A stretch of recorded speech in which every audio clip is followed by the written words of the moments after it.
Assalamualaikum warahmatullahi wabarakatuh.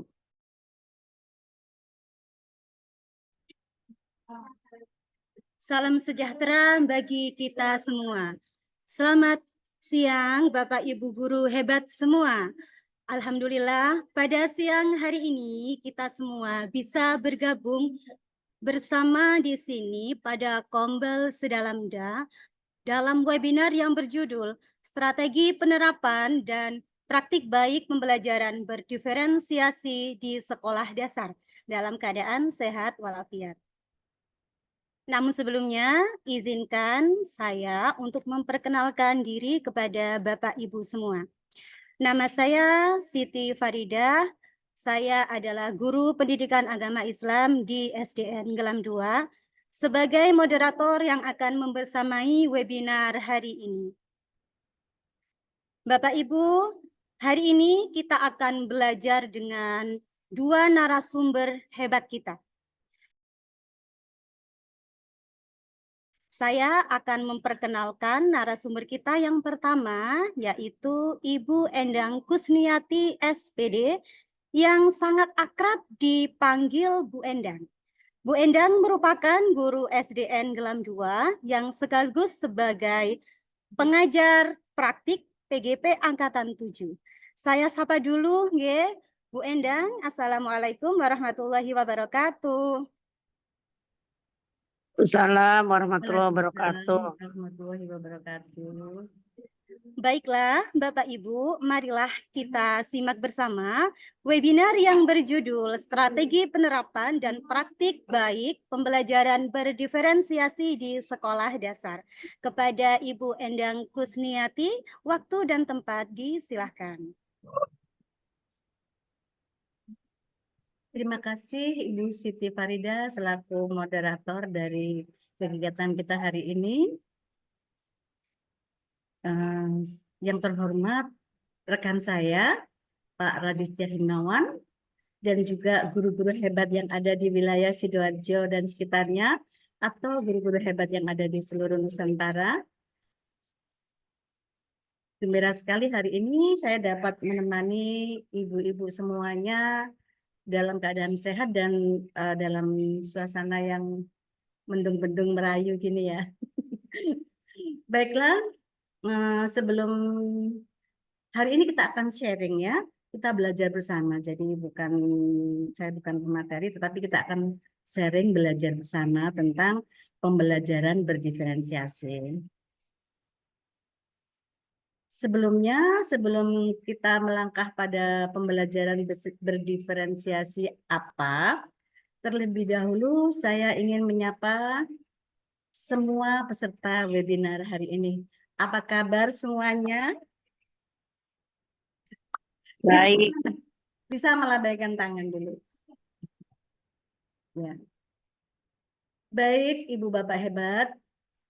Ketika kita berbicara tentang anak didik kita, apa yang ada dalam pikiran kita? Saya ingin berbagi apa yang terpikir tentang anak didik kita di kelas itu. Anak didik itu seperti apa? Silakan tuliskan di kolom chat.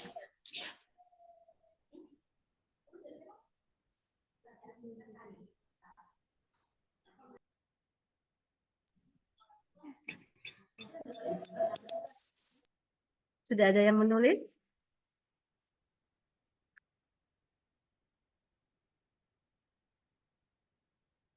Belum.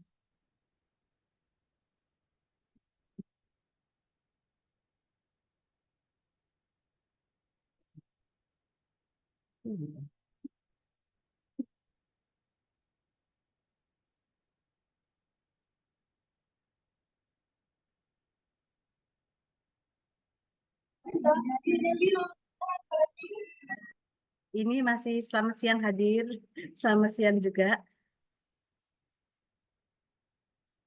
Apa yang kita pikirkan tentang anak didik?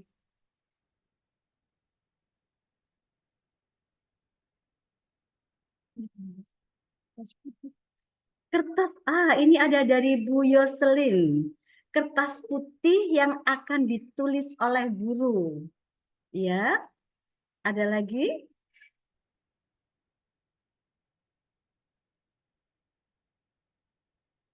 Silakan Ibu.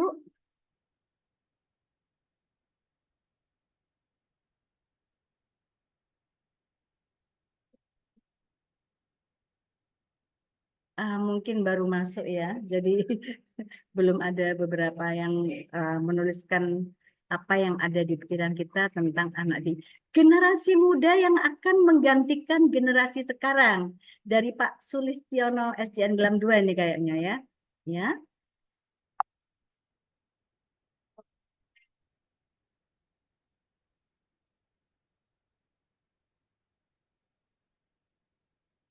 baik. Saya ingin pendapat dari salah satu peserta. Calon penerus bangsa, Ibu Fitria Mulyasari dari SDN Glam 2 juga ini. Akan saya pilih salah satu ya. Pak Sulis silakan mengeluarkan pendapatnya tentang yang telah ditulis tadi dalam kolom chat. Baik, terima kasih. Assalamualaikum warahmatullahi wabarakatuh. Waalaikumsalam warahmatullahi wabarakatuh.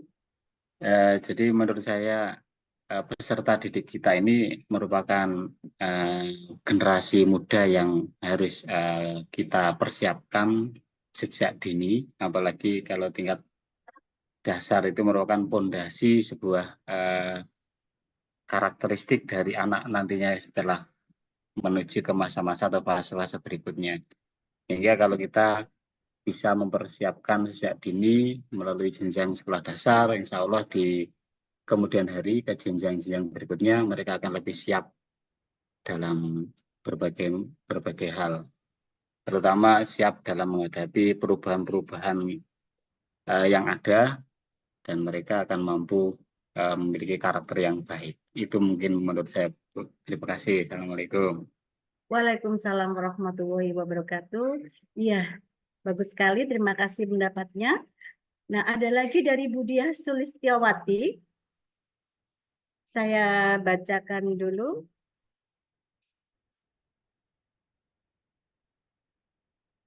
Mereka memiliki atau mempunyai bakat dan karakteristik yang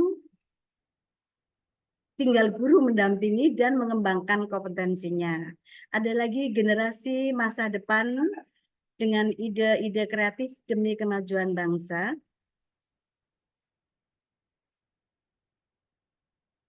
Ya, bisa dikembangkan apabila kita berpikir tentang anak-anak di dalam kelas. Nah, anak-anak di dalam kelas ini seperti apa?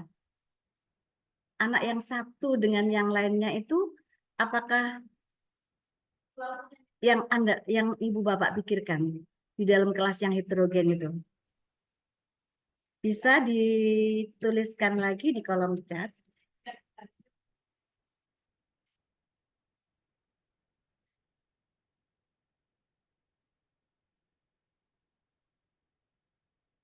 Ya, setiap anak dari Ibu Fitria Mulyasari, setiap anak unik dan berbeda.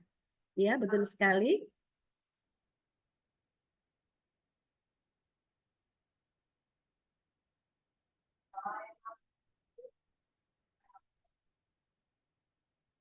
Sumber utama dan terpenting dalam proses pendidikan formal. Ini dari Ibu Yosefina Sebo Riberu. Terima kasih, Ibu.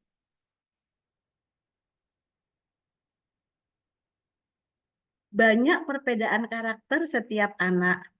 Ya, saya kalau boleh meminta satu pendapat lagi dari salah satu peserta webinar. Bisa angkat tangan?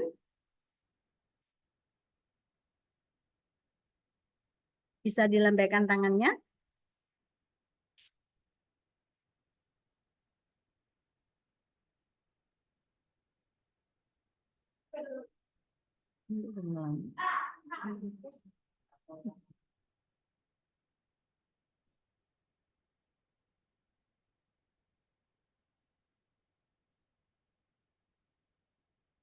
Baik, saya panggil Bapak Afis.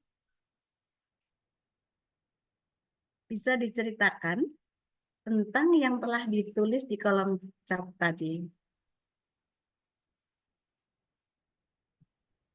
Ya, terima kasih Bu Endang. Mohon maaf saya off cam ya karena hujan di sini. Ketika kita menghadapi siswa di dalam kelas itu banyak kita jumpai perbedaan-perbedaan karakter setiap anak. Ada yang apalagi ketika anak itu transisi dari TK ke SD ketika kelas 1. Ada yang masih manja, ada yang masih minta ditunggui sama orang tuanya, ada yang sudah bisa ditinggal sama orang tuanya, dan ada yang sudah berani, itu Bu. Terus lagi untuk karakternya sendiri juga, terutama pada kebetulan saya sendiri mengajar PJOK. Nah, ketika perbedaan-perbedaan karakter itu dapat saya jumpai pada saat di lapangan. Ada yang anak itu aktif banget ketika pelajaran PJOK, ada yang juga istilahnya kalau sekarang itu mager, begitu Bu. Terima kasih. Terima kasih Bapak Hafiz. Ya, nah itulah ya. Memang dalam tugas kita sehari-hari, ketika kita menjalankan tugas sebagai seorang guru di dalam kelas itu, memang kita menjumpai keunikan anak-anak ya. Jadi anak-anak itu unik, masing-masing anak itu memiliki perbedaan baik dari segi karakter, baik dari segi kemampuan, dan lainnya. Untuk itulah, maka dalam kurikulum Merdeka ini dirancang sebuah strategi, yaitu pembelajaran berdiferensiasi. Jadi, pembelajaran berdiferensiasi ini untuk mengakomodir perbedaan-perbedaan yang ada dalam setiap anak, sehingga setiap anak yang memiliki perbedaan itu dapat kita akomodasi kebutuhannya dengan cara memberikan pembelajaran yang sesuai dengan kebutuhan anak. Begitu. Nah, sekarang akan saya share screen dulu. Oh iya, saya sedikit memperkenalkan diri ya. Saya Ibu Endang Kusniati, hari-hari bekerja di SDN Gelam 2 Candi Sidoarjo.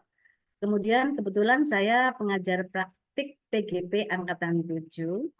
Kegiatan lain yang saya sekarang yang sedang saya kerjakan banyak ya, ada beberapa lah di antaranya, yaitu saya ketua komunitas guru penulis Sidoarjo, juga pengurus Komnas Pendidikan Kabupaten Sidoarjo bagian ABK atau anak berkebutuhan khusus. Nah, itu saja perkenalan saya. Sebelumnya saya dosen Bu, dodol sendok. Berguru ya. Sebelumnya saya mengajar TK kurang lebih selama 19 tahun. Dan kemudian dipindahkan ke SD. Gitu. Kembali kepada materi ya. Sebelum saya lanjutkan, saya ada pantun. Nah, kita berpantun ya. Nanti diberi tanda cakep gitu ya. Beli kursi di Surabaya, Cakep. diantar di rumah hari Selasa. Cakep. Cakep. Mari hari ini kita diskusi bersama demi kemajuan putra-putri bangsa. Cakep. Terima kasih. Nah, sekarang tema kita hari ini adalah strategi penerapan dan praktik baik pembelajaran berdiferensiasi di SD. Saya fokusnya pada strategi penerapan, nanti praktik baiknya akan dijelaskan oleh rekan saya yang setelah mempraktikkan pembelajaran diferensiasi di kelasnya. Nah, seperti yang kita bicarakan tadi, bahwa setiap anak itu memiliki keunikan masing-masing. ada anak yang suka sekali dengan teknologi, mereka serius sekali dengan teknologi, mencari ilmu di situ, pengetahuannya di situ sangat banyak. Ada lagi anak yang lebih menonjol ke bidang seni, baik seni suara, seni tari, seni musik, atau seni yang lain. Dan juga ada anak yang memiliki skill yang lebih di bidang olahraga. Nah, setiap hari kita menjumpai anak-anak yang skillnya berbeda, karakternya berbeda. Apakah perlakuan kita terhadap anak-anak itu harus sama? Sedangkan mereka memiliki keunikan.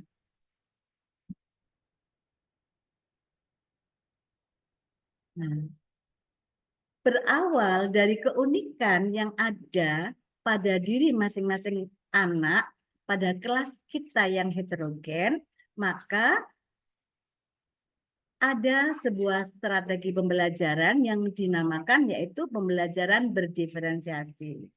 Apa itu pembelajaran berdiferensiasi?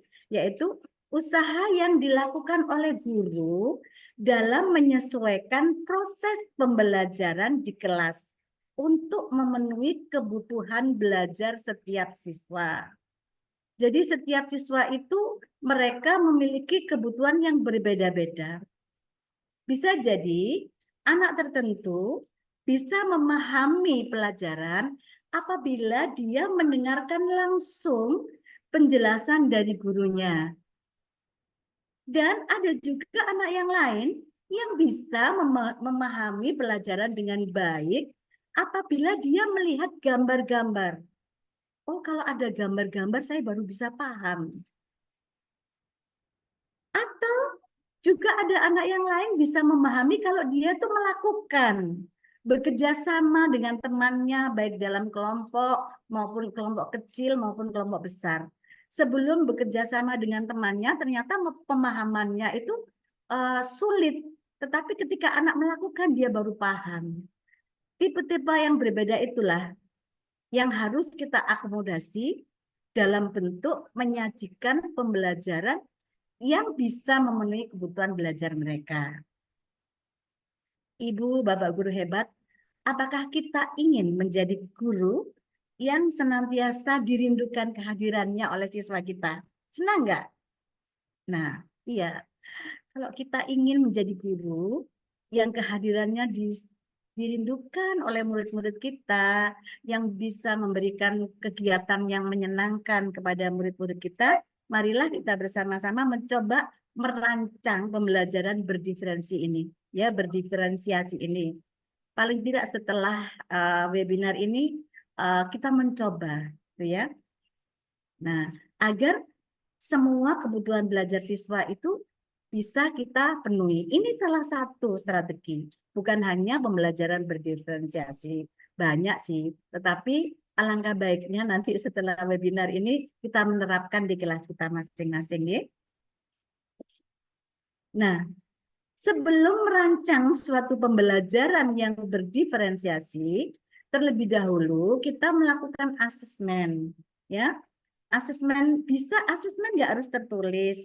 Kalau untuk anak yang sudah baca tulisnya sudah lancar, bisa melakukan asesmen kognitif maupun non kognitifnya. Tapi untuk anak-anak yang masih kelas kecil seperti yang saya pegang, asesmen bisa dilakukan melalui wawancara atau dialog-dialog ringan pada saat anak bermain, istirahat itu bisa. Nah, sebelum kita merancang itu ada 3 pendekatan yang kita lakukan, agar kita bisa melakukan pemetaan kebutuhan siswa, kebutuhan murid. Mereka itu butuhnya apa sih? Nah, setelah kita melakukan pemetaan, kita bagi murid-murid kita. Nah, pemetaan itu bisa kita kumpulkan berdasarkan minat belajar, kesiapan belajar, dan profil belajar. Minat belajar itu apa? Nah, minat belajar itu suatu keadaan mental yang menghasilkan respon pada suatu situasi atau objek tertentu yang menyenangkan dan memberikan kepuasan kepadanya. Kalau kita memberikan pembelajaran sesuai minatnya, pasti anak itu responnya itu semangat gitu ya. Nah, ini kita bisa melakukan pendekatan berdasarkan minat belajar. Atau pendekatan yang lain berdasarkan kesiapan belajarnya. Kesiapan belajar murid. Untuk apa? Untuk mempelajari materi baru. Kesiapan ini terkait dengan berbagai hal, misalnya pengetahuan, konsep, keterampilan awal, mungkin dalam kurikulum 2013 itu ya, keterampilan awal itu kita bisa melakukan apersepsi ya, sejauh mana pengetahuan anak-anak terhadap materi yang akan kita berikan itu ya. Nah, keterampilan awal yang saat ini dikuasai oleh murid ya, miskonsepsi tingkat perkembangan kognitifnya, afektifnya, dan fisik, serta keterampilan berpikir dan sebagainya. Nah, pemetaan yang ketiga, kita bisa memetakan kebutuhan murid sesuai dengan profil belajarnya. Profil belajar itu merupakan pendekatan yang disukai oleh murid untuk belajar, yang dipengaruhi oleh gaya berpikir, kecerdasan, budaya, latar belakang, jenis kelamin, dan lain-lain. Di dalam profil belajar ini termasuk di dalamnya gaya belajar ya. Ada anak-anak tertentu yang gaya belajarnya itu lebih ke audio, ada yang audiovisual, ada yang kinestetik ya. Perlakuan kita terhadap anak-anak yang audio tentunya berbeda dengan penyajian pembelajaran kita terhadap anak-anak yang tipenya audiovisual maupun kinestetik ya. Anak audio diberi ceramah, diberi video, mereka cepat paham.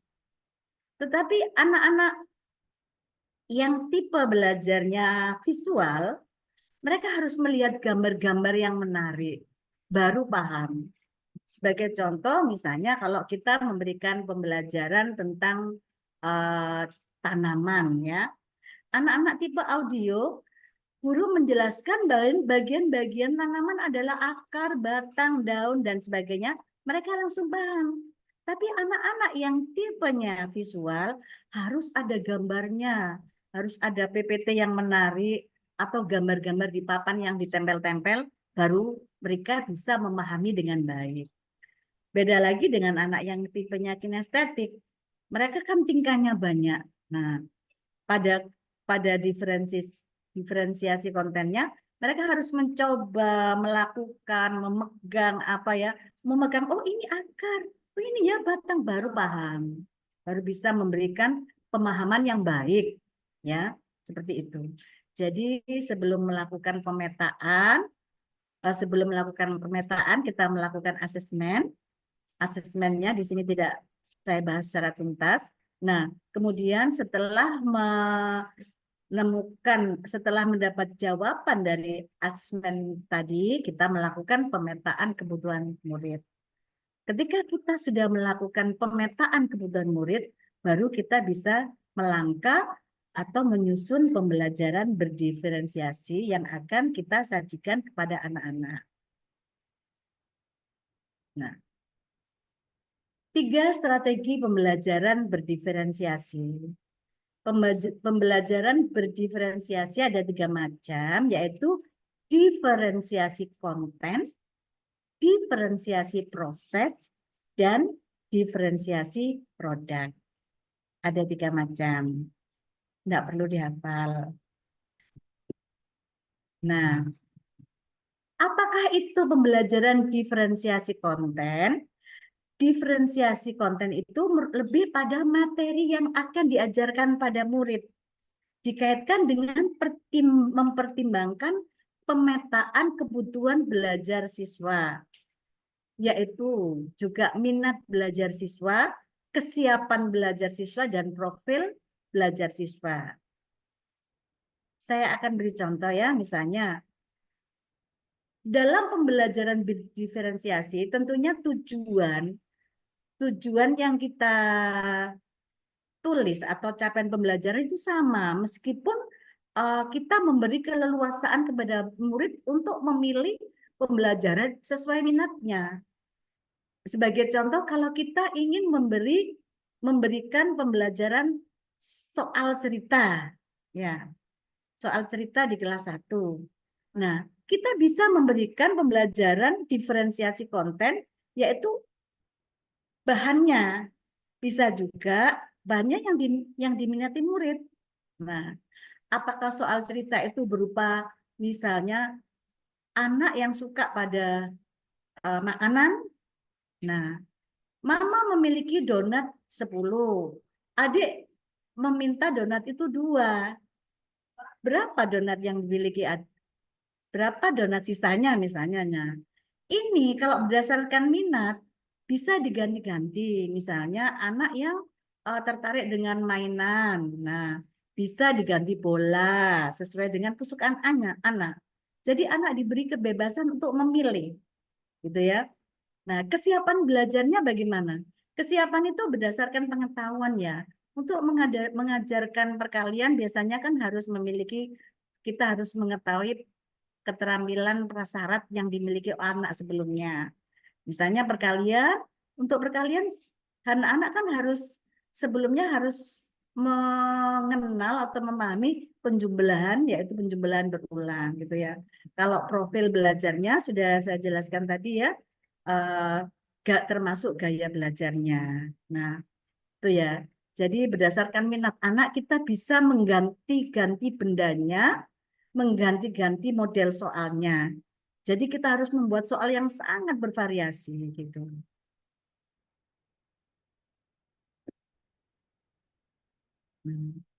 Diferensiasi proses ini terjadi pada saat pembelajaran berlangsung. Nah, sebelum pembelajaran, guru perlu memahami apakah murid itu perlu belajar kelompok atau individu. Karena ada anak tertentu bisa memahami pembelajaran kalau dia itu membaca, jadi berarti dia tidak suka berkelompok. Tidak apa-apa. Kita akomodir kebutuhannya dengan memberikan buku-buku gitu ya. Terus menetapkan jumlah bantuan yang akan diberikan kepada murid ya. Apa yang dibutuhkan? Kalau anak-anak ingin menghitung dengan benda-benda konkret, kita tetapkan aja misalnya menghitung dengan korek atau biji salah atau apa. Nah, kita siapkan semua. Terus siapakah saja murid yang membutuhkan bantuan, bisa tutor sebaya, bisa juga soal itu dibacakan oleh temannya. Untuk anak-anak yang tipe audio lebih suka mendengar gitu ya. Oh, kita dalam satu kelompok bagian membacakan soalnya bisa gitu ya. Terus menentukan siapakah murid yang membutuhkan pertanyaan pemandu. Selanjutnya dapat belajar secara mandiri. Jadi dipandu. Ini habis ini ke sini nak gitu ya. Cara pengerjaannya. Kemudian guru harus mempertimbangkan skenario pembelajaran yang akan dirancang dalam RPP. Mohon maaf, untuk IKM ini RPP-nya bunyinya modul ajar ya. Belum saya ubah. Nah, itu pertimbangan dalam diferensiasi proses. Jadi proses ketika anak-anak belajar di dalam kelas itu apa yang perlu kita rancang agar kebutuhan mereka semua terpenuhi sehingga tujuan atau capaian pembelajaran kita ini bisa dicapai bersama-sama, bisa tercapai. Yang terakhir ada diferensiasi produk. Ini berdiferensiasi produk ini memberikan murid tantangan atau keragaman. Setelah anak-anak melakukan proses pembelajaran, produk apa yang dihasilkan? Untuk anak-anak yang tipenya suka menggambar atau visual, pasti akan menghasilkan gambar-gambar yang bagus yang ada hubungannya dengan pembelajaran tersebut. Entah itu membuat bagam, membuat diagram, atau membuat semacam PPT tapi ditempel-tempelkan di dalam kertas manila. Nah, produknya ini ya. Produknya yang dihasilkan anak-anak setelah pembelajaran itu apa? Nah, produk itu bukan hanya berupa benda loh ya. Untuk anak-anak yang memiliki kemampuan audio bagus, nah itu bagaimana dia bisa mereka atau dia mempresentasikan dengan baik. Itu juga bisa berupa produk. Dibilang produk itu juga bisa hasil presentasi. Atau kalau kelas-kelas besar itu produknya bisa berupa konten gitu ya. Kalau saya pegang TK paling produknya anak bisa menjelaskan bahwa bilangan loncat 2 itu seperti ini gitu ya. Nah, kelas yang lebih besar lagi malah lebih banyak sekali ya anak yang tipenya kinestetik bagaimana? Mereka bisa membantu sesuai dengan kemampuan mereka, membantu mengambilkan sesuatu apa, terus meneliti, terus membandingkan. Nah, semua terpenuhi. Jadi bukan berarti anak yang tidak bisa ngomong di depan, itu mereka anak yang kurang, bukan. Mereka memiliki kemampuan sendiri-sendiri, memiliki passion sendiri. Akhirnya kebutuhan mereka terakomodir. Yang suka berbicara, presentasi, yang yang minatnya suka menggambar bisa mengerjakan apa yang akan dipresentasikan, yang kinestetik juga bisa membantu membandingkan ke sana kemari gitu ya. Nah, memberikan murid bagaimana mereka dapat mengekspresikan hasil dari pembelajaran yang diinginkan. Nah, itu diferensiasi produk. Bentar. Nah, apa yang mendukung bahwa kita mampu melakukan pembelajaran berdiferensiasi, yaitu lingkungan belajar yang mendukung. Setiap siswa di kelas itu merasa akan menyambut temannya dengan baik, disambut dengan baik. Nah, itu adalah lingkungan belajar yang mendukung ya. Setiap siswa saling menghargai. Jadi semua kemampuan yang ada dalam siswa itu dihargai. Murid merasa aman, harapan bagi pertumbuhannya. Bukan hanya anak yang pengetahuannya banyak, ya kognitifnya pintar aja yang mengalami pertumbuhan. Anak-anak yang lain bisa tumbuh sesuai dengan kemampuannya. Nah, guru mengajar untuk mencapai kesuksesan. Ada keadilan dalam bentuk karya nyata dan guru dan siswa saling berkolaborasi untuk pertumbuhan dan kesuksesan bersama.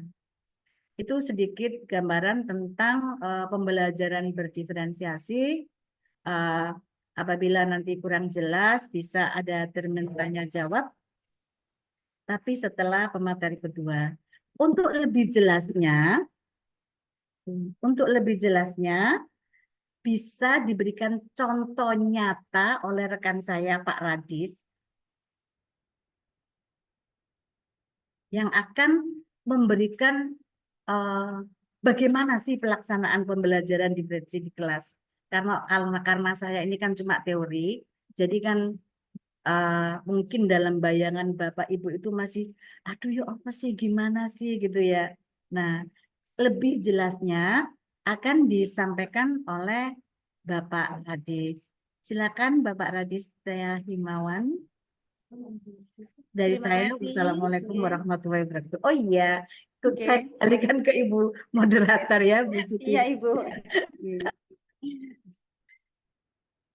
Terima kasih kami sampaikan kepada Bu Endang Kusniati. Luar biasa pemaparan dari Ibu.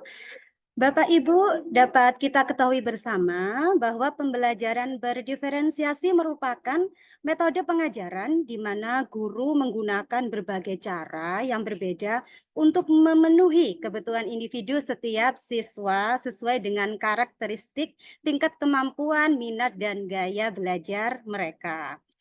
Selanjutnya, untuk praktik baik pembelajaran berdiferensiasi di sekolah, kita akan bertemu dengan narasumber kita yang kedua, yaitu Bapak Radista Himawan yang merupakan guru dari SDN Kedung Rawan 1 yang sekaligus merupakan Guru Penggerak Angkatan 7. Ya, saya sapa dulu Bapak Radista.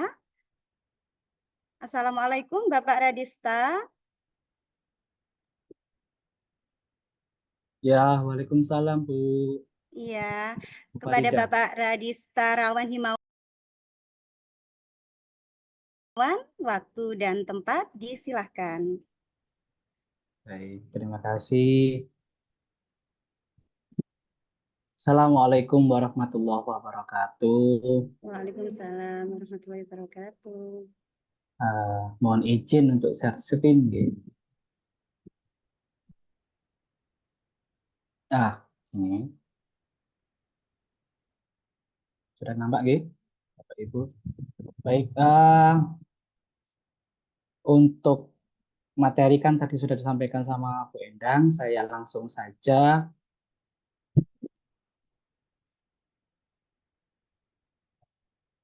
Saya bisa nampak.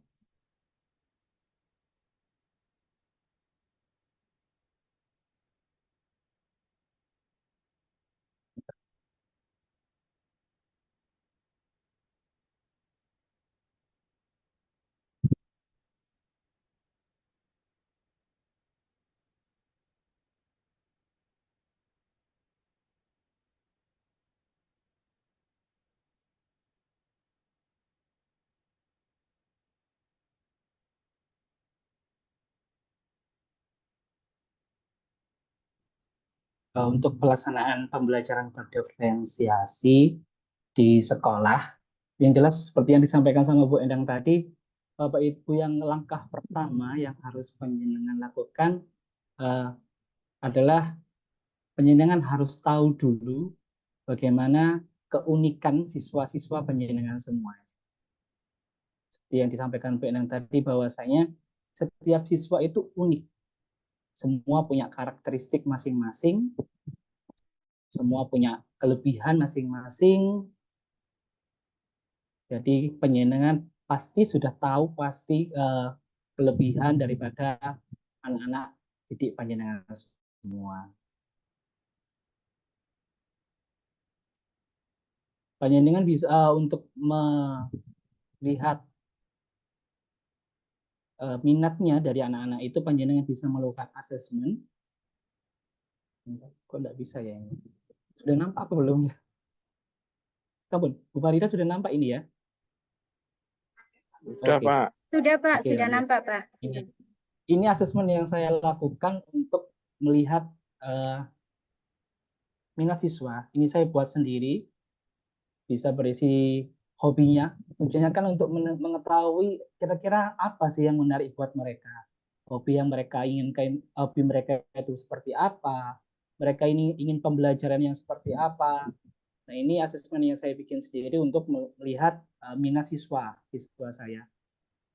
Dari hasil ini, yang saya dapatkan ini akhirnya ini adalah pemetaan siswa saya. Ada 14 siswa. Ini mereka ada yang suka menggambar, mewarnai, dan lain sebagainya dari hasil daripada yang mengisi tadi asesmen yang saya berikan. Ini bisa Bapak Ibu berikan pada waktu pertama kali kenaikan kelas, bisa seperti itu, atau mungkin panjenengan juga bisa bertanya kepada guru kelas sebelumnya. Barangkali mempunyai data daripada minat siswa masing-masing. Kemudian untuk mengetahui asesmen gaya belajar, ini ada di web Aku Pintar kalau tidak salah. Ini bisa menjenengan scan, kalau bisa jenengan bisa lihat sendiri di sini. Itu nanti anak-anak akan mengisi kuesioner, ada sekitar 15 kalikan 6 kalau tidak salah. Jadi anak-anak akan muncul beberapa pertanyaan-pertanyaan yang akan nanti muncul akhirnya itu seperti ini. Jadi anak-anak, monggo barangkali mau di scan dulu. Jadi anak-anak nanti akan muncul apakah termasuk profil belajar visual, auditori, ataukah kinestetik.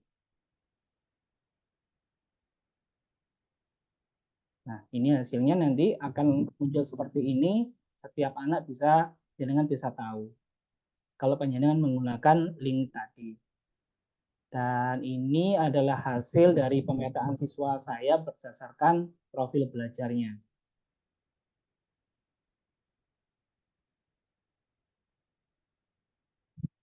Seperti yang disampaikan Bu Endang tadi bahwa strategi pembelajaran, sebentar, ini belum saya hapus. Ada 3, ada konten, proses, sama produk. Yang sudah pernah saya lakukan, ini yang pertama yaitu konten. Jadi saya melakukan pembelajaran berdiferensiasi konten berdasarkan profil belajar yang anak didik saya. Jadi yang pertama ini ada 3 kan, yang visual itu anak-anak saya minta untuk mengamati kendaraan yang bentar, saya tampilkan RPP-nya.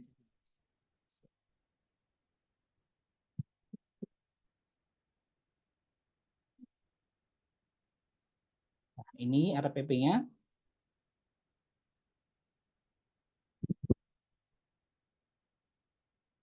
Materinya adalah pengumpulan dan penyajian data. Jadi setelah panjenengan mengetahui pemetaan siswa berdasarkan profil itu, panjenengan bisa menyiapkan konten yang akan panjenengan siapkan untuk kegiatan pembelajaran. Kebetulan ini saya akan ada 3 profil belajar, ada visual, auditori, sama kinestetik. Jadi saya menyiapkan untuk yang visual itu berupa gambar kumpulan benda.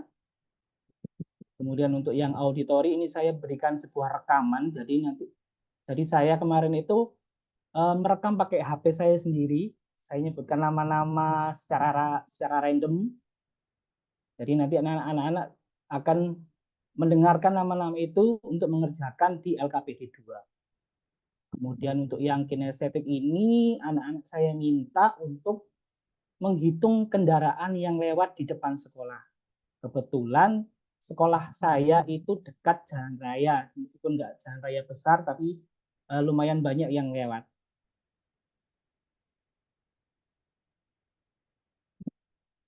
Sebelum menuju ke sana, untuk meningkatkan apa ya, bisa dibilang awal kegiatan awalnya, saya ATM dari Bu Evi apa ya? Duta Teknologi kalau tidak salah. Bu Eka Duta Teknologi. Ini My Custom Hair. Jadi nanti anak-anak akan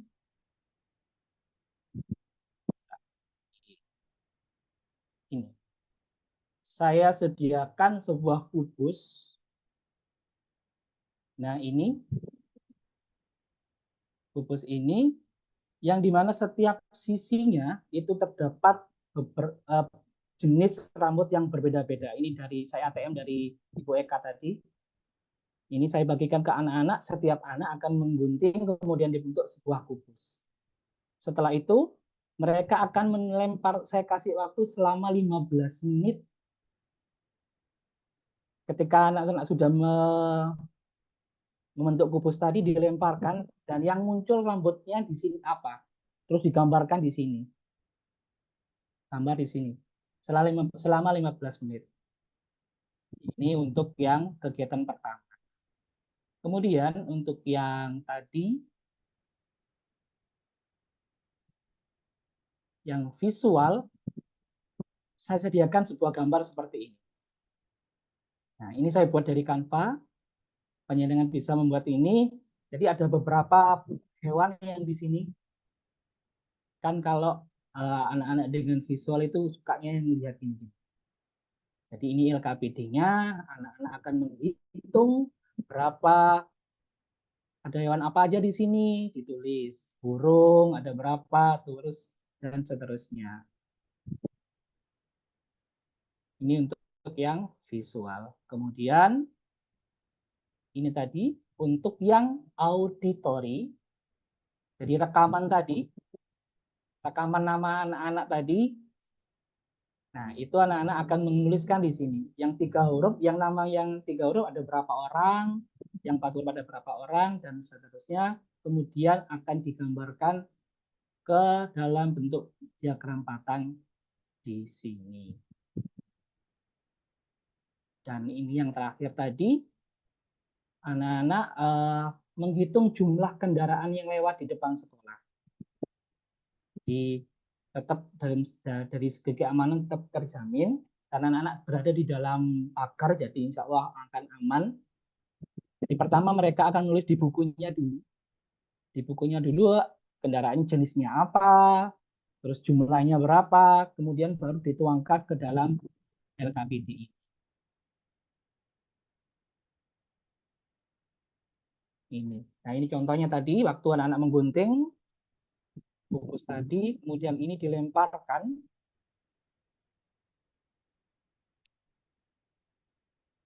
Nah, ini jadi dilemparkan, kalau sudah digunting, kemudian dilemparkan.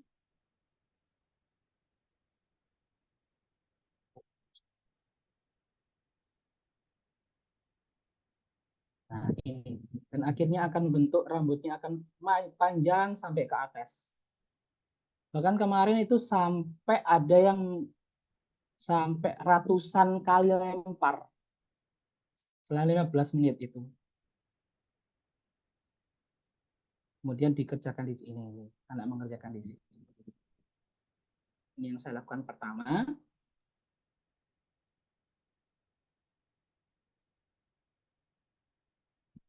Jadi gambarnya, gambar yang harus mereka lihat, ada berapa jumlah hewannya.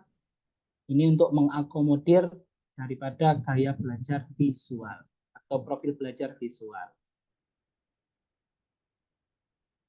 Dan ini penyenangan juga bisa mungkin kalau di kinestetik, saya kemarin sempat berpikiran seperti ini, kalau memang ada opsi keduanya, anak-anak bisa mencari benda-benda di sekitar, entah itu kerikil, entah itu daun kering yang jatuh, atau ranting pohon yang jatuh. Jadi dikumpulkan kemudian dihitung. Itu saya yakin anak-anak akan lebih suka pembelajaran di luar kelas daripada hanya sekedar hanya pembelajaran yang di dalam kelas saja.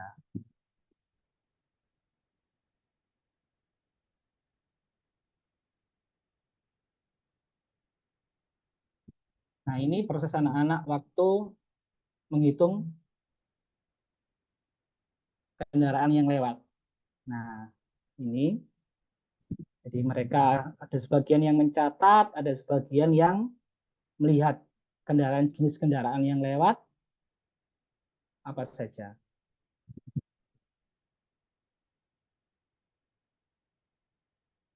Kemudian saya kemarin juga sempat berkolaborasi dengan guru agama, pendidikan agama Islam.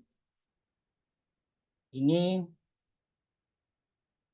beliaunya melakukan pembelajaran diferensiasi konten, tetap dengan profil belajar peserta didik, tetapi ini bukan hanya sekedar konten yang diambil, ada produknya, ada produknya juga.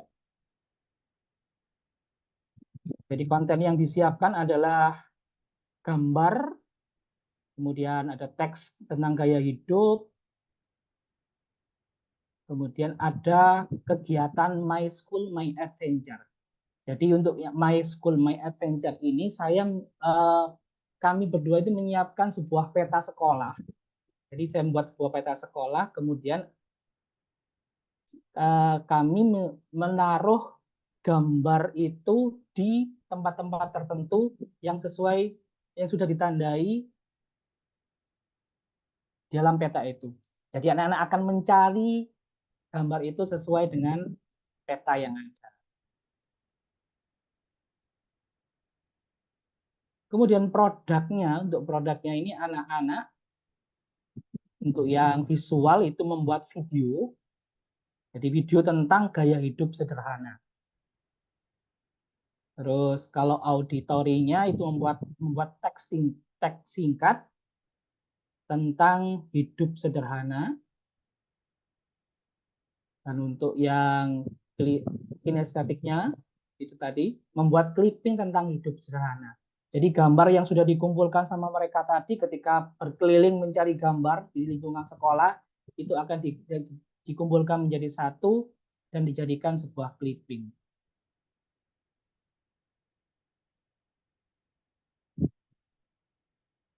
Ini link RPP-nya, monggo barangkali mau di scan.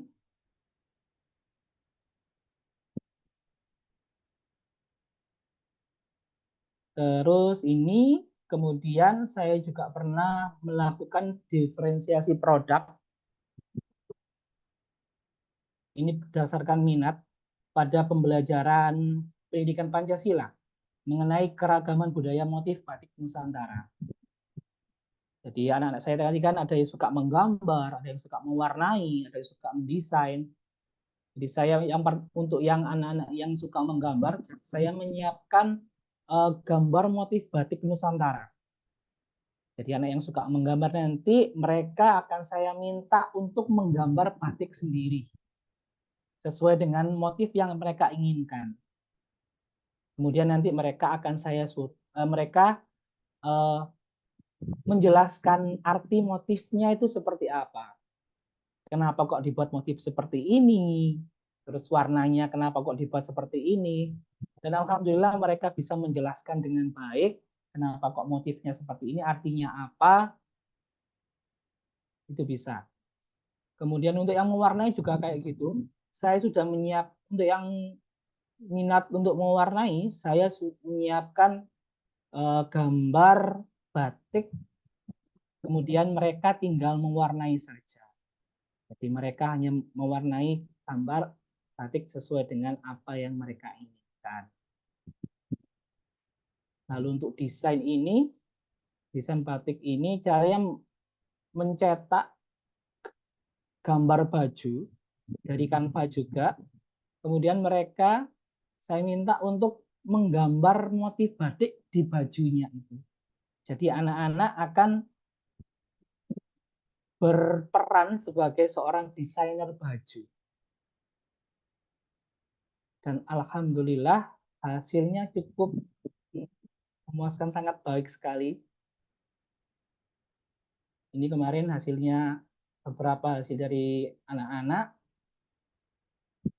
Yang ini bunga-bunga ini mereka menggambar sendiri, kemudian ini juga dari print, saya cetak dari Canva, kemudian mereka mewarnai. Nah, ini adalah hasil dari pekerjaan anak-anak. Nah, tidak ada yang sama satupun. Ini bukti bahwasannya setiap anak itu unik. Setiap anak punya pikiran sendiri-sendiri, mereka pengen apa. Tidak ada satupun yang sama. Motifnya berbeda-beda, warnanya juga berbeda-beda. Saya tidak memberikan batasan mau berapa motif atau berapa warna, tidak ada batasan. Terserah mereka mau membuat seperti apa, warnanya apa. Bahkan ada yang minta, Pak, saya minta foto gambar bajunya lagi, mau dibuat di rumah sama orang tua. Akhirnya saya cetakkan lagi, kemudian besoknya dibawa lagi, dipamerkan ke kelas-kelas. Malah sama ada yang pikiran kayak gini, Pak, kalau kita buat batik beneran gini, dijual laku apa tidak ya? Mereka bilang kayak gitu. Ya ini pekerjaan saya berikutnya, yaitu mengajarkan anak cara membuat batik. Dari sini kan sudah terlihat bahwasanya mereka itu tadi unik, punya apa ya, pandangan sendiri-sendiri. Imajinasinya mereka tuh cukup tinggi.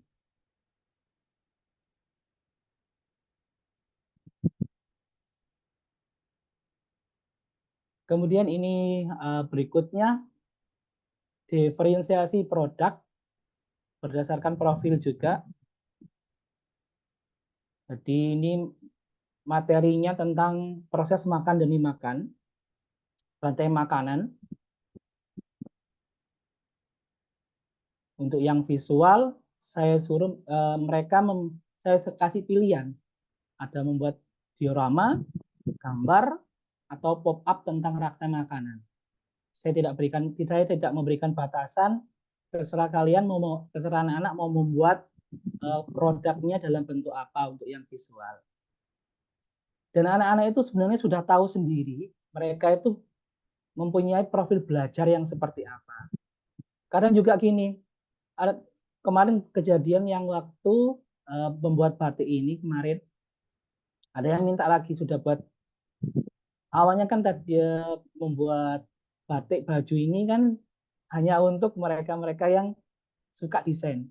Ternyata mereka minta semua untuk gambarnya itu tadi untuk dibuat di sekolah. Akhirnya waktunya molor, tidak sampai selesai gara-gara itu tadi. Tapi yang penting anak-anak bahagia, senang, tidak apa-apa.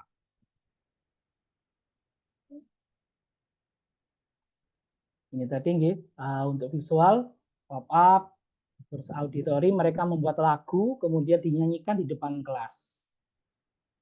Untuk yang kinestetik, ini mereka bermain peran, jadi nanti mereka ada yang setiap kelompok itu dalam kelompok itu mereka akan berbagi peran. Ada yang sebagai produsen, bumbuhan, ada yang konsumen, dan sampai pengurai. Ini hasil lagu dari anak-anak. Keluar nggak ya suaranya?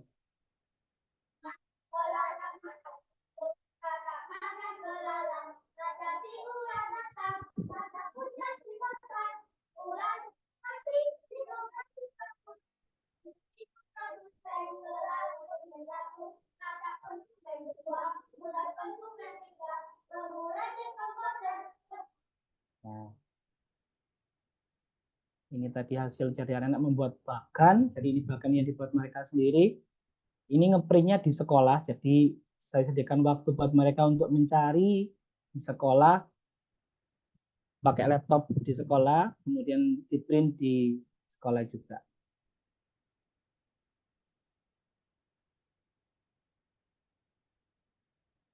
Kemudian yang terakhir ini sama produk profil belajar, menggunakan profil belajar. Ini kebudayaan daerah. Dari visual, anak-anak membuat poster, kemudian infografis, video, pembelajaran, sama pop-up. Untuk yang kinestetik, mereka membuat produk yaitu gerakan tari. Jadi saya kasih beberapa pilihan tari, video tari, saya ambilkan dari YouTube. Kemudian mereka akan kasih waktu untuk berlatih. Jadi mungkin kalau yang tari ini kemarin agak sedikit lama karena memang membutuhkan waktu untuk berlatih biar lebih kompak.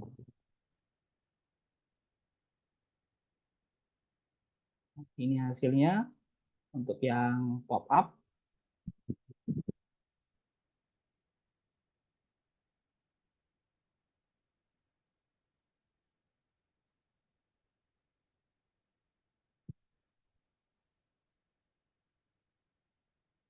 Terus kemudian ini untuk yang menyanyi. Jadi mereka menyanyi sesuai dengan pilihan yang mereka inginkan.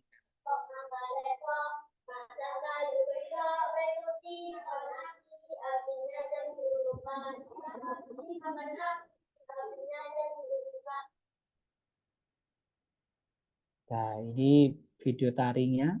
Kebetulan video tarinya belum ketemu, Bu.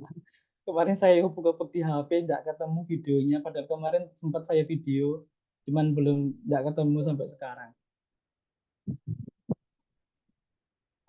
Oke, seperti itu, Bu. Saya kembali lagi ke Bu Farida. Monggo. Ya, terima kasih kami ucapkan kepada Bapak Radista atas pemaparan tadi tentang praktik baik ya Pak ya, pembelajaran berdiferensiasi di sekolah ya. Kita dapat melihat bahwa untuk melihat minat siswa, kita bisa melihat dari asesmen siswa, kemudian hal-hal yang disukai dan bisa diskusi dengan orang terdekat tersebut.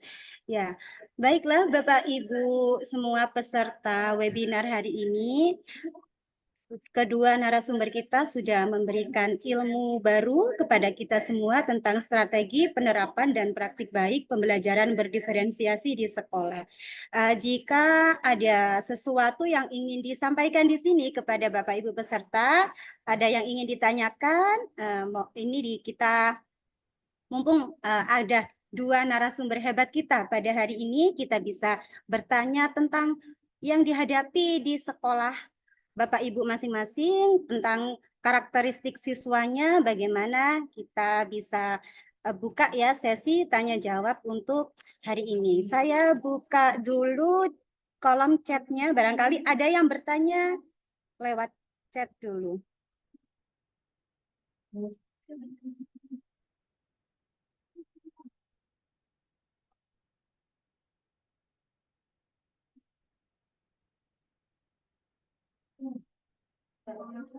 Ya, kita tunggu beberapa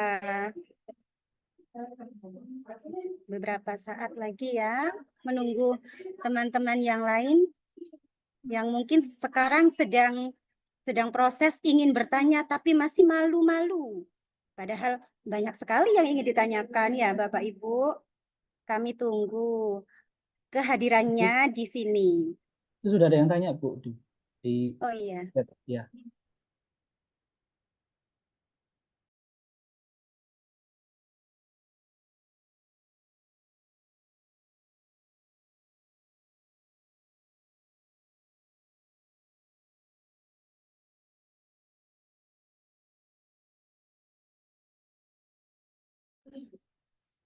Ya, benar sekali. Kita ada satu pertanyaan ini dari Ibu Dini Aji Permatasari. Terima kasih Bu Dini, kami ucapkan.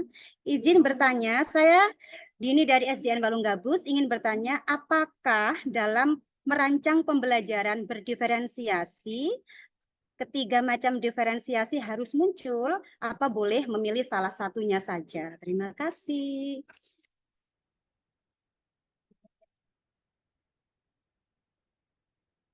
Ya, kami silakan kepada Bu Endang atau Bapak Radista untuk menjawabnya. Monggo Pak Radis duluan. Oke, kalau menurut saya, Bu Endang, mohon koreksi kalau saya salah. Kalau menurut pemahaman saya, tidak harus semuanya harus muncul, ketiganya bisa dipilih salah satu. Intinya yang mudah saja yang dipilih. Jangan terlalu dibikin beban Bapak Ibu. Yang penting panjenengan sudah berusaha untuk memfasilitasi keunikan siswa. Ngoten Bu Endang nggih. Monggo barangkali mau ditambahkan sama Bu Endang. Baik, saya akan menambahkan saja sama. Kita bisa merancang pembelajaran berdiferensiasi sesuai kemampuan kita. Kalau tidak usah ribet ya, tidak harus ketiga-tiganya. Sekarang ini kurikulum merdeka ya Pak ya, merdeka. Jadi kalau kita ingin, saya lebih suka diferensiasi konten. Nah, pilih salah satu, nggak usah ribet Bun ya. Begitu, itu aja jawabannya singkat.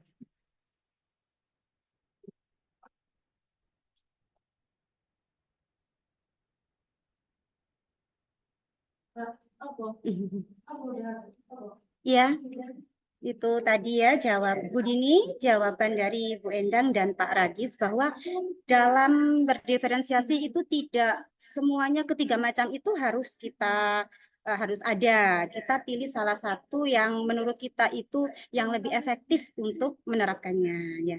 Jadi harus difokuskan mana yang cocok, mana yang sesuai dengan yang mudah bagi kita yang sesuai dengan karakter siswa tersebut. Ya, terima kasih.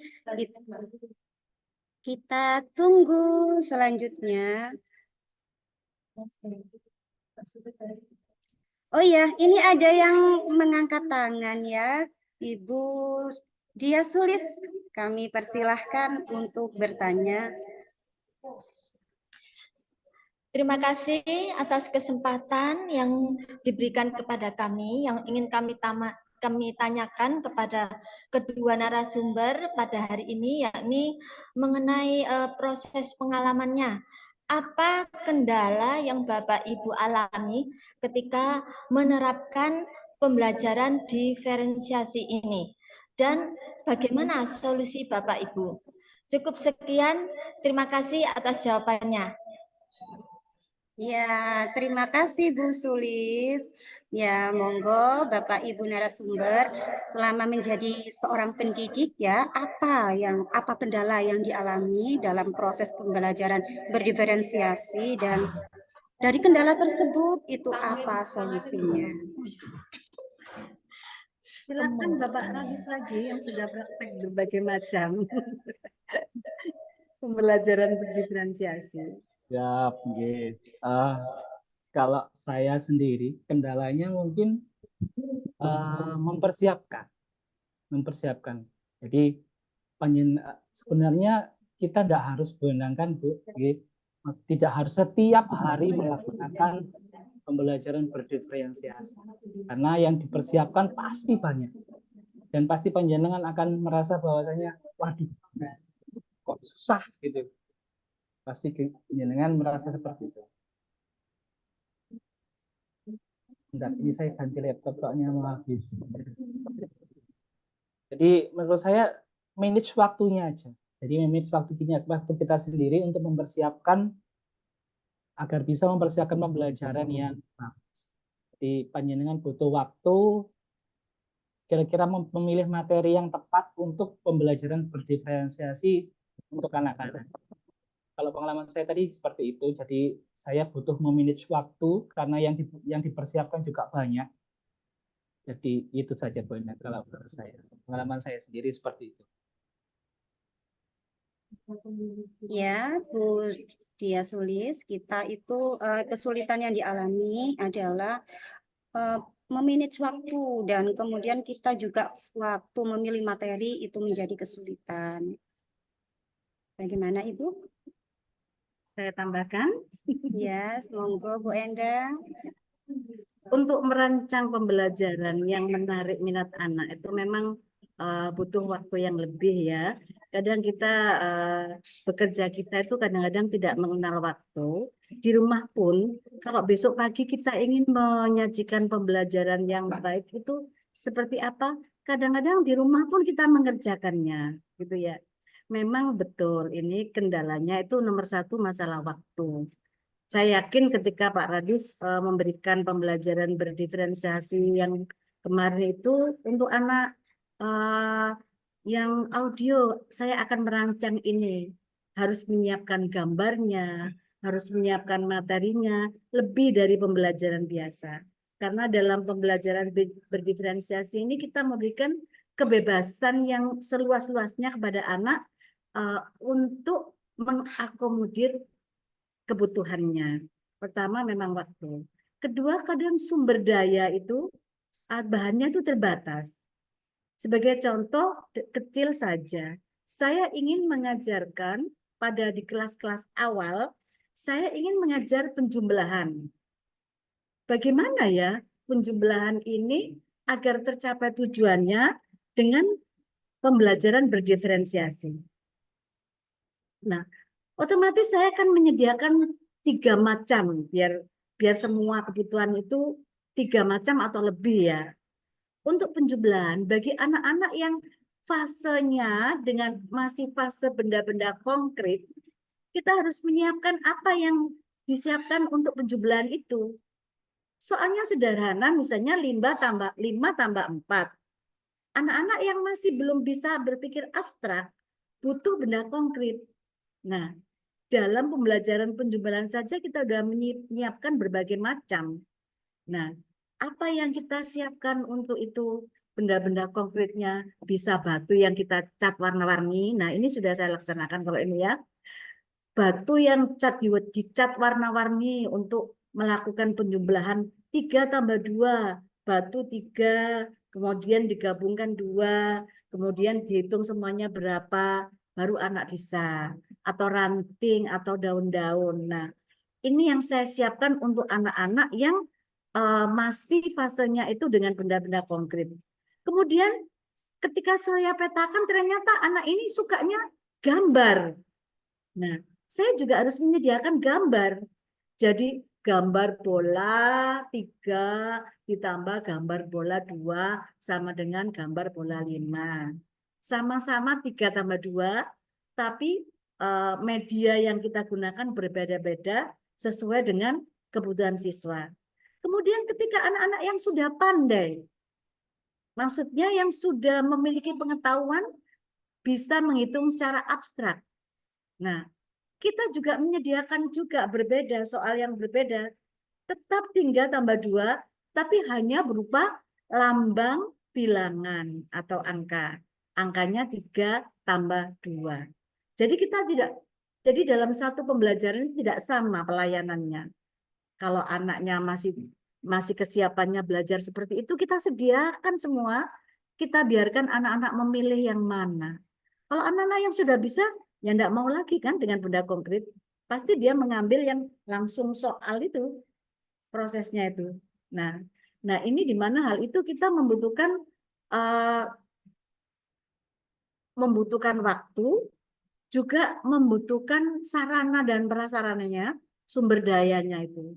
Nah, saya kira tapi kalau kita niati ya, oh anak saya ternyata ada beberapa tipe, nanti pada pembelajarannya akan saya sediakan 3 macam, 2 macam, 4 macam. Nah, itu bisa seperti itu. Jadi itulah sebagai bentuk pelayanan kita terhadap anak-anak. Terima kasih. Ya, terima kasih Bu Endang. Jadi intinya kita itu kendalanya pada waktu mempersiapkan itu tadi ya. Bagaimana Bu Dia Sulis? Ya, terima kasih.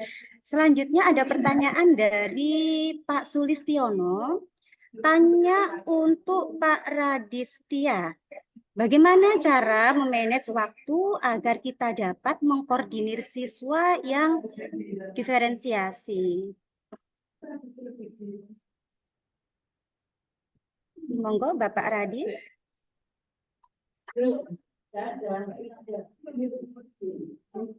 Halo, bisa diulangi lagi Bu? Tadi internetnya agak. Oh iya Bapak. Ini bagaimana cara memanage waktu agar kita dapat mengkoordinir siswa yang diferensi? Manage waktu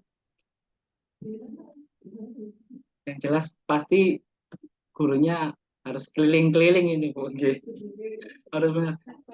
Kayak kemarin kan pembelajaran yang saya lakukan ada yang di dalam kelas, ada yang tidak, ada yang di luar kelas. Pada waktu P4 kemarin yang ada Bu Ena juga saya kayak gitu. Tapi dari dalam kelas saya harus lari-lari keluar mendampingi anak-anak, terus kembali lagi ke kelas. Intinya ya memanage waktunya ya harus benar-benar konsekuen. Artinya kalau mereka dikasih waktu 15 menit untuk mengerjakan ini, ya harus 15 menit harus sudah selesai. Kalau saya nggak selesai harus sudah selesai. Kalau memang belum selesai nanti bisa tambahkan, ada kasih waktu mungkin tambahan sekitar 5 menit lagi. Jadi harus benar-benar bisa itu tadi. Sekiranya kalau memang pembelajarannya di luar semua, lebih baik di luar semua, biar enggak, pengalaman saya kemarin kayak gitu. Jadi saya harus lari-lari, tapi dari luar kemudian ke dalam. Keluar kemudian ke dalam lagi. Mungkin bisa di-manage lagi. Kalau memang pembelajaran fokusnya semuanya di luar, lebih baik semuanya di luar. Ya enggak, gurunya enggak bingung sendiri. Gitu. Terima kasih. Oke. Pak ya. Ya Pak, berarti intinya kita itu harus benar-benar bisa menggunakan waktu itu seefektif mungkin ya Bapak ya. Dan kita harus memang totalitas demi anak didik kita rela lari dari kelas menuju tempat yang lain seperti itu ya. Terima kasih Bapak Sulistiono. Kita tunggu.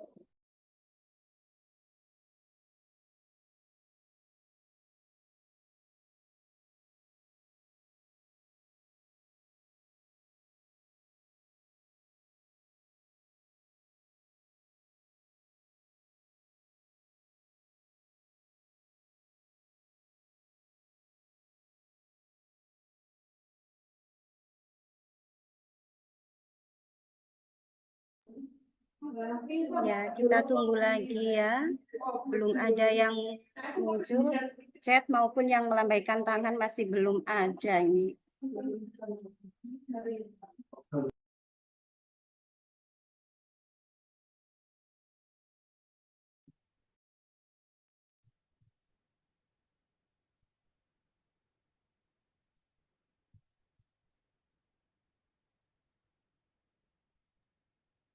Mungkin beberapa di antaranya masih bingung karena belum mempraktikkan di dalam kelas.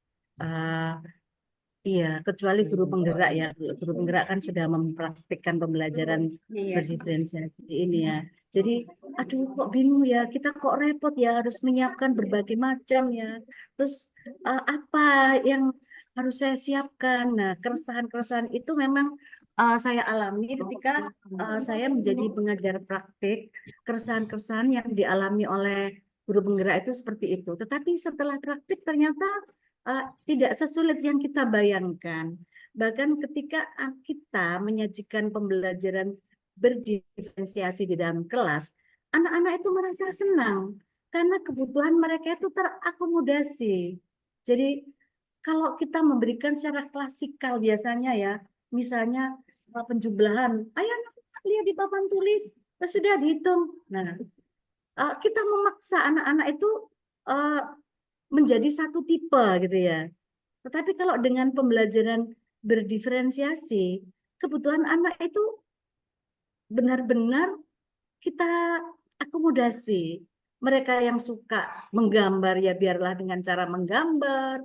Mereka yang suka berbicara, mereka memiliki kemampuan lebih dalam presentasi, akhirnya bisa bisa berpresentasi, kemampuannya itu semakin terangkat gitu ya. Yang menyanyi, suka menyanyi, juga mereka bisa menyanyi pada saat melakukan penilaiannya ya Pak Radis ya, atau dalam prosesnya. Jadi kalau kita lakukan ini tidak sesulit yang kita bayangkan. Waktu itu tidak terasa, bahkan kalau kita benar-benar melaksanakan, kadang-kadang itu waktunya malah molor, anak-anak minta lagi. Itu saya saksikan sendiri ketika saya di kelasnya Pak Radis ya. Kalau nggak salah itu menghitung data ya membuat bagan. Pelajaran membuat bagan, semua kesukaan anak itu diakomodasi, ya. Oh yang suka ini lempar-lempar, mereka melempar. Kalau muncul rambut keriting, menggambar rambut keriting, saya dihitung. Kalau muncul lurus, gambar lurus. Akhirnya setelah itu dihitung semuanya, yang keriting berapa, yang lurus berapa, terus membuat bagan. Ternyata yang keriting sekian, yang lurus sekian. Mereka bisa menghitung data, membuat bagan.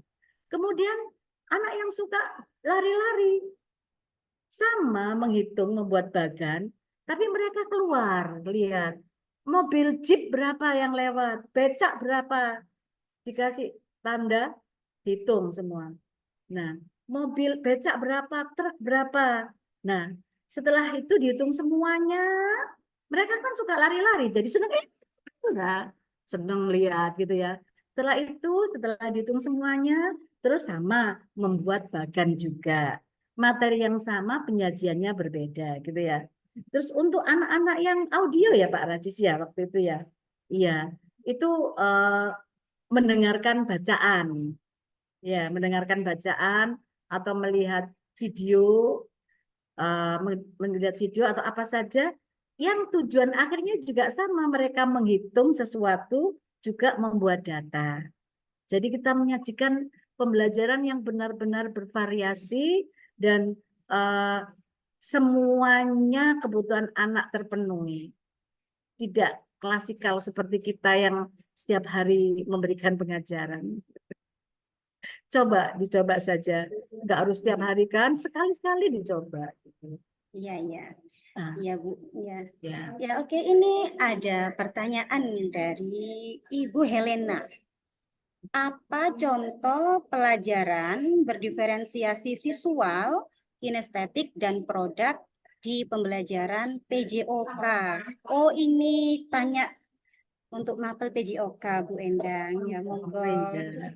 Nah, ini mungkin beberapa guru PJOK memiliki pengalaman di bidang itu ya. Tetapi guru kelas juga tidak tetap memungkinkan ini ya. Pertanyaannya, oh buat Pak Radis. Pak Radis kan sudah praktek gitu ya. Ya. Ini Bisa ada dua, juga. Bu Endang. Ini ada dua Oh, ada pertanyaan. dua. Untuk yang atas ini dari Ibu Helena itu apa contoh pelajaran berdiferensiasi visual, kinestetik, dan produk dalam pembelajaran PJOK ini. Nanti buat Pak Radis ada dulu. Saya tahan dulu nanti, Bu. Monggo, ini dulu. Contoh pelajaran berdiferensiasi visual, kinestetik, dan produk. Ini kinestetik ini berdasarkan gaya belajar ya. Nah, kinestetik kalau olahraga itu biasanya memang yang dilatihkan kan kebanyakan bergerak gitu ya, kinestetik ya. Nah, bisa disebutkan ini guru PJOK yang tanya ya Bu Helenanya. Iya, sepertinya Bu Helena ini guru PJOK juga. Temannya Bu Dini mungkin ya, Oh iya. sesama guru PJOK ini. Capaian pembelajarannya bisa tahu apa yang capaiannya? Misalnya sebagai contoh, karena PJOK itu detailnya kan saya kurang paham, barangkali ingin mencoba apa bermain kasti atau bermain voli atau lari. Capaian pembelajarannya apa dulu nanti biar bisa mengkerucut. Saya kan dengan itu contohnya ya. Oh, senam Bu Endang, Oh, senam. senam ya. Contohnya senam itu diferensiasinya gerakannya itu ya. Kinestetik itu kan gerakannya ya. Nah, kontennya anak-anak itu produknya bisa membuat video senam yang telah dia buat, dikirimkan ke gurunya gitu, atau secara langsung itu produknya itu bisa berupa video. Nah, nanti kalau anak-anak yang suka menggambar, gerak-gerakannya bisa digambar. Misalnya gerakan pertama, tangan di atas kepala, kemudian tangan yang satunya di dada, melangkah ke kanan 4 kali, kiri 4 kali. Nah, dalam bentuk laporan gerakan tadi. Jadi kalau di dalam tari mungkin sampurnya diangkat gitu. Nah, ini bisa. Jadi untuk laporannya itu visualnya berupa laporan, kemudian produknya berupa video senam yang telah diciptakan oleh anak atau video menunjukkan gerakan senam seperti itu. Untuk pembelajaran olahraga. Begitu Bu Helena. Pernah terima melakukan itu? Biasanya kalau saya lihat guru olahraga di sekolah saya itu sering kok anak-anak dikasih musik terus disuruh senam mengarang gerakan. Tapi bentuk laporannya gerakan itu seperti apa? Saya belum pernah melihat secara langsung ya. Ketika mereka disuruh senam, apakah ada laporan gerakan pertama ini, gambarnya ini belum pernah melihat secara langsung. Tetapi gambaran saya, jadi senam itu bisa berupa produk video, bisa berupa laporan senamnya, atau bisa berupa kegiatan awalnya seperti apa, gerakan intinya seperti apa, gerakan akhirnya seperti apa dalam bentuk laporan. Seperti itu, Bu. Terima kasih. Ya, terima kasih. Selanjutnya ini tadi pertanyaan untuk Bapak Radis saya dari Ibu Sriwiji. Setelah praktik baik, apakah pembelajaran diferensiasi ini bisa untuk semua materi? Baik, terima kasih Bu Sriwiji. Kalau menurut saya semuanya bisa saja, tergantung panjenengan mempersiapkannya dan tergantung panjenengan mau ngambil strateginya yang apa. Kalau strateginya bisa tadi konten, dari segi penyajian materinya. Kalau produk berarti hasil akhir kegiatan anak-anaknya apa. Kalau proses berarti pendampingan panjenengan selama panjenengan mengajar itu seperti bagaimana. Jadi semua materi saya yakin bisa Bu Endang ya dibuat berdiferensiasi. Tetapi kembali lagi, seperti kata Bu Endang tadi, pilih saja yang mudah. Tidak perlu dibuat susah, Bu Endang. Pilih saja yang mudah, yang tidak perlu dibuat susah. Kira-kira panjenengan bisanya melakukan pembelajaran diferensiasi itu pada materi apa? Tidak perlu setiap hari, paling tidak panjenengan bisa paling tidak bisa merasakan, oh seperti ini loh pembelajaran berdiferensiasi itu. Saya yakin ketika panjenengan melaksanakan pembelajaran diferensiasi sekali saja, panjenengan akan ketagihan, dan anak-anak pun pasti akan ketagihan, bahkan akan minta lagi dan lagi. Bahkan mereka tidak akan mau pulang, mau minta lagi melakukan hal-hal yang dilakukan pembelajaran yang jenengan lakukan.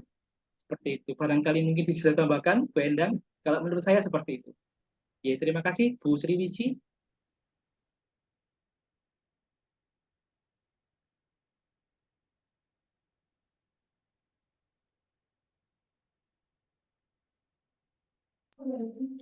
Iya, baik Bapak Ibu. Ini ada lagi pertanyaan dari Ibu Hairun Nur Hasana.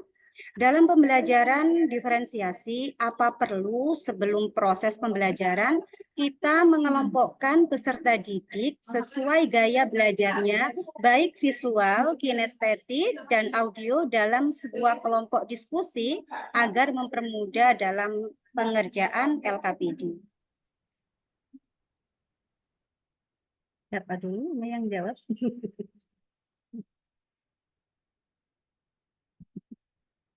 Pak Radis nggak kedengaran suaranya. Monggo Bu Endang dulu. Gantian. Sebelum melakukan pembelajaran berdiferensiasi di kelas, kita terlebih dahulu kan melakukan pemetaan anak-anak tersebut. Minatnya seperti apa, gaya belajarnya seperti apa. Nah, setelah kita melakukan pemetaan, pada pelaksanaannya memang tujuannya kita bisa mengelompokkan anak tersebut. Tetapi tidak menutup kemungkinan sekali-sekali kita baurkan ya. Berbagai macam itu tipe kita baurkan. Tapi kita kelompokkan itu memang berdasarkan minatnya. Kalau kita kelompokkan itu tujuannya mempermudah bagi kita. Jadi kita kelompokkan atau anak-anak sendiri yang berkelompok sendiri. Aku mau gambar aja. Nah, mereka ternyata sudah menyadari minatnya. Jadi, oh aku mau menghitung melalui gambar. Nah, tetapi sebelum pelaksanaannya, kita memang mengelompokkan. Oh, anak ini tipe belajarnya anak A, B, C, D, E, F. Ini termasuk anak kinestetik. A, B, C, D, E, F termasuk anak tipenya audio, kalau berdasarkan tipe gaya belajar ya. Oh, anak ini tipenya visual. Kita yang mengelompokkan anak-anak tersebut agar mudah. Tetapi tidak menutup kemungkinan apabila anak-anak, aku mau mencoba yang ini Bun, pekerjaan ini tidak apa-apa. Karena ini bebas. Gitu. Seperti itu. Terima kasih.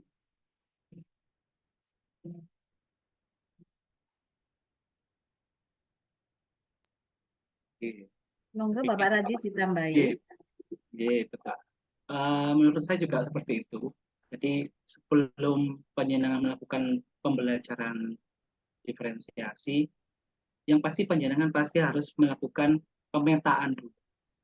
Pemetaan entah itu berdasarkan profil tadi, kayak berdasarkan kesiapan belajar, berdasarkan minat. Nah, itu tadi.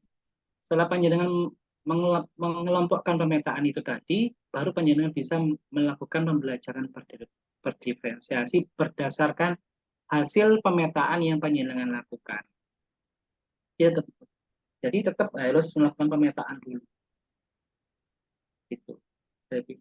Terus untuk membuatan apakah mempermudah dalam pengerjaan LKPD? Saya pikir juga iya. Kalau LKPD yang kita buat berdasarkan hasil pemetaan yang sudah kita lakukan, itu anak-anak akan lebih mudah karena sudah sesuai dengan pribadi anak itu. Jadi kayak tadi, anak yang visual, anak yang sukanya visual, kok tiba-tiba dikasih LKPD yang kinestetik. Mereka pasti akan kesulitan atau bahkan tidak tercapai tujuan pembelajaran. Jadi yakin pasti anak-anak itu akan sudah paham sendiri. Oh, Bu, saya tuh sukanya yang ini seperti kata Bu yang tadi. Saya suka menggambar, saya suka seperti ini. Jadi kita harus mempersiapkan itu tadi pemetaannya sesuai dengan pemetaannya, kemudian LKPD-nya juga harus sesuai dengan pemetaan yang sudah kita lakukan. Oke, seperti itu. Terima kasih Bu Khairun Nur Hasanah. Ya, terima kasih kami sampaikan kepada Bu Endang dan Bapak Radis yang sudah menjawab pertanyaan dengan gamblang dan mungkin itu bisa membantu masalah-masalah yang ada keluhan dari Bapak Ibu semua. Dengan webinar ini kita terbantu dengan masalah apa yang sedang kita alami di sekolah kita masing-masing. Selanjutnya kepada Bapak Ibu narasumber kita dimohon untuk memberikan closing statement ya. Monggo bisa dimulai dari Bu Endang terlebih dahulu. Ibu-ibu dan bapak-bapak guru hebat, terima kasih. Terima kasih juga moderator. Saya hanya ingin menyampaikan bahwa setiap anak itu unik, setiap anak itu akan tumbuh dan berkembang sesuai kodratnya. Jadi tugas kita sebagai guru adalah menebalkan kemampuan-kemampuan anak itu agar bisa berkembang secara maksimal dan optimal. Terima kasih. Oke, terima kasih Bu Endang. Monggo Bapak Radista. Terima kasih. Sebelumnya saya mengucapkan terima kasih kepada Bu Endang, kepada SDN Gelam 2 yang sudah memberikan kesempatan kepada saya untuk bisa bercerita di sini, bukan berbagi pengalaman dengan Bapak Ibu guru hebat di sini. Yang jelas tugas kita sebagai seorang guru itu mengantarkan anak didik menuju pribadi yang sebenarnya sudah ada dalam diri mereka sendiri. Seperti kata Bu yang tadi, tujuan kita adalah untuk membantu mereka menebalkan hal yang baik dan kalau bisa menyamarkan hal yang kurang baik dengan melakukan pembelajaran sesuai dengan karakter mereka masing-masing, sesuai dengan kebutuhan mereka masing-masing. Pembelajaran berdiferensiasi mungkin bagi sebagian orang yang awal seperti saya, sebelum mengetahui kayaknya susah ya pembelajaran berdiferensiasi ini, tapi sebenarnya panjenengan sendiri sudah pernah melakukan itu. Saya yakin panjenengan sudah pernah melakukan itu, cuman panjenengan belum sadar kalau panjenengan sudah melakukan pembelajaran berdiferensiasi. Jadi monggo silahkan mulai diniati untuk bismillah untuk bisa melakukan pembelajaran diferensiasi sesuai dengan kebutuhan siswa. Ya, terima kasih Bapak Radista. Baik Bapak Ibu guru hebat peserta webinar pada siang hari ini. Di sini kita sudah mengikuti webinar yang berjudul Strategi Penerapan dan Praktik Baik Pembelajaran Berdiferensiasi di Sekolah. Dari materi tersebut dapat saya simpulkan bahwa pembelajaran berdiferensiasi merupakan metode pengajaran di mana guru menggunakan berbagai cara yang berbeda untuk memenuhi kebutuhan individu setiap siswa sesuai dengan karakteristik, tingkat kemampuan, minat, dan gaya belajar mereka. Kemudian ada 3 pendekatan pemetaan kebutuhan murid. Yang pertama minat belajar, 2 kesiapan belajar, dan profil pelajar. Dan kemudian kita juga tadi dilanjutkan dengan macam-macam diferensiasi. 1 diferensiasi konten, diferensiasi proses, dan diferensiasi produk. Bapak Ibu, untuk selanjutnya izinkan kami share screen.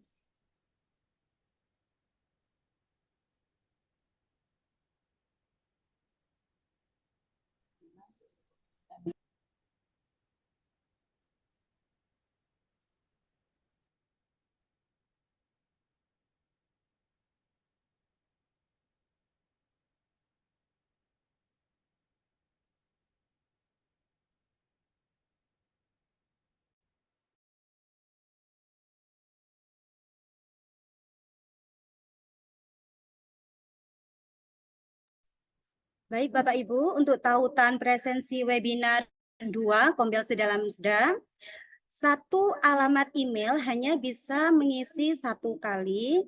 Sertifikat otomatis dikirim pada email yang dimasukkan dalam Google Form. Pastikan penulisan email benar. Tautan sertifikat akan ditutup pada pukul 15.00 pada hari ini 29 Februari 2024. Jika sertifikat tidak masuk ke email, hubungi kontak personnya Bu Febri dengan mengirimkan nama peserta, instansi, dan 3 rangkap layar kegiatan. Pengaduan sertifikat hanya dilayani hari ini, 29 Februari 2024, sampai dengan pukul 17 WIB. Materi webinar Bitly Sedalamda 8.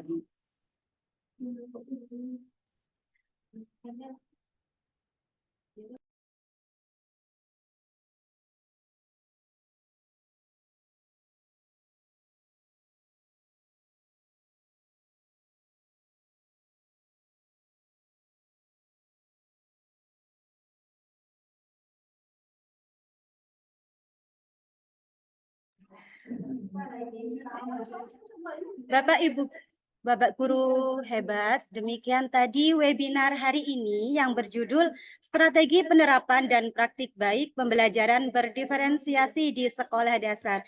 Kami ucapkan terima kasih kepada 2 narasumber kita hari ini, Ibu Endang Kusniati SPD dan Bapak Radista. Semoga ilmu yang diberikan hari ini bermanfaat bagi kita semua dan bisa kita terapkan kepada peserta didik kita masing-masing. Kami juga ucapkan terima kasih kepada peserta webinar yang masih setia dari awal sampai akhir kegiatan ini. Semoga kita semua tercatat sebagai amal yang soleh untuk hari ini. Dan kami mohon maaf atas segala kekurangan pada hari ini. Marilah kita tutup webinar hari ini dengan bacaan hamdalah bersama. Alhamdulillahirrabbilalamin. Alhamdulillahirrahmanirrahim. Ya, terima kasih Bapak Ibu. Saya akhiri. Wassalamualaikum warahmatullahi wabarakatuh. Waalaikumsalam warahmatullahi wabarakatuh.